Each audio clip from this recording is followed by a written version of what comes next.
Hey, beautiful soul. Welcome back to Still Becoming, where we don't hustle for healing, we unfold into it. Today's episode is a vulnerable one for me because what we're about to talk about, I've lived it. I've danced with it. I've let it shut me down more times than I can count. We're talking about how your nervous system, yes, that subconscious electrical network in your body, is quietly shaping your self-worth, your visibility, and your relationships.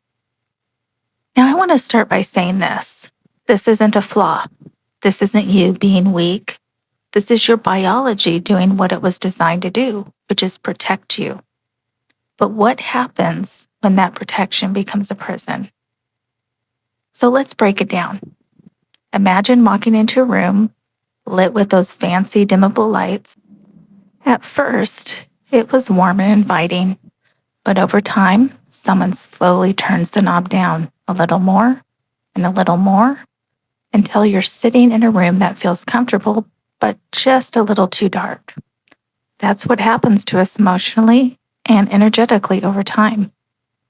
Maybe it started in childhood. Maybe you were told, don't be so sensitive, stop crying, it's not a big deal. Why are you always so loud? You're too much, and your body learned, okay, got it. I'm too much. I'll take up less space. I'll turn down the dial so I don't lose love. Your nervous system isn't judging you. It's responding to threats, even if those threats are just facial expressions, tone of voice, or past trauma. And suddenly we're adults, working hard, going to therapy, reading the self-help books, meditating. But still there's this invisible wall that your nervous system saying being seen equals danger. Let's stay small. Now, this one hit me like a ton of bricks when I heard it. We talk a lot about manifestation in the spiritual community. Vision boards, journals, affirmations. But here's the thing. You can't manifest something your nervous system doesn't feel safe to receive. It's like trying to download a huge file on dial-up internet. Your system crashes before it completes. Want love? Want abundance? Want to speak on stage or grow your platform? Your brain may say yes, but your body might still be saying nope, not safe. So healing isn't just about setting goals. It's about training your body to feel safe expanding. Now I want to pause here and get real with you. Because for some of us, this isn't just about people pleasing or feeling nervous in a crowd. It's about a moment that changed everything. Now, when I was 8 years old, I was kidnapped and sexually assaulted. And even saying that sentence out loud still takes the air out of me a little. That experience didn't just leave fear. It left a permanent imprint on how I learned to navigate the world. I didn't have language for it back then, but my body understood something very quickly. Being visible is dangerous. Taking up space gets you hurt. Your power is a threat to you. Stay small, stay quiet, stay hidden. That's how you survive. And my nervous system, well, it listened. It absorbed those beliefs like sacred survival codes. And even long after the danger passed, after the event, after the physical body healed, those codes were still running in the background, quietly, constantly, subconsciously. It's like I had a dimmer switch installed on my light that I didn't even know was there. There was this invisible hand on the dial turning me back down, not because I didn't believe in myself, but because my nervous system didn't feel safe enough for me to be seen. You see, a trauma isn't what happens to us. It's how our bodies adapt when something threatens our safety, and how those adaptations become patterns. Patterns like over-apologizing, staying quiet even when you have something important to say, dismissing our needs, feeling physically uncomfortable.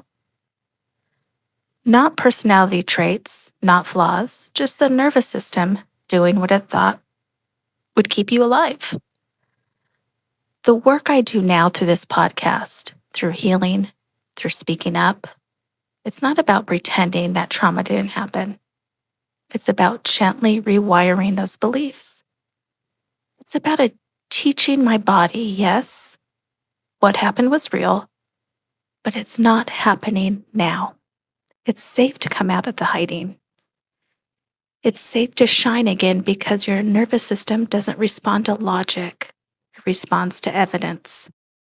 And every time I show up here, every time I speak when my voice shakes, every time I take up space without shrinking, I give my nervous system new evidence that the world has changed, that I have changed, that I'm not that 8-year-old girl anymore.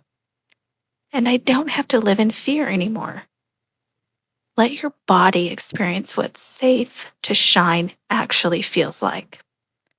Imagine your 8-year-old self sitting next to you. What did he or she need to hear that he or she never did tell?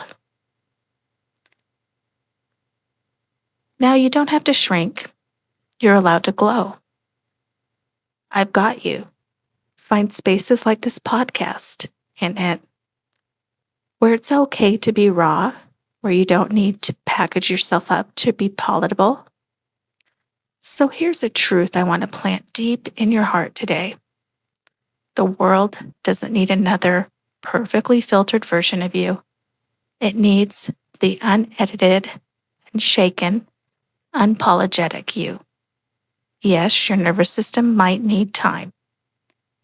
Yes, you'll have moments where the old fear creeps in, but every time you choose truth over shrinking, every time you choose embodiment over avoidance, every time you let your voice shake and still speak, you reclaim your light.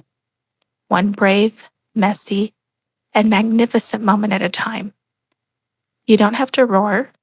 Sometimes healing looks like whispering, I'm here and showing up. Anyway, that's it for today's episode, guys. If this lit something up inside you or even made you go, that's me, then I want to invite you to stay on this journey. Follow, subscribe, or share this with someone who's been hiding their shine too long. And hey, your nervous system is trying to protect you, but you're ready to expand.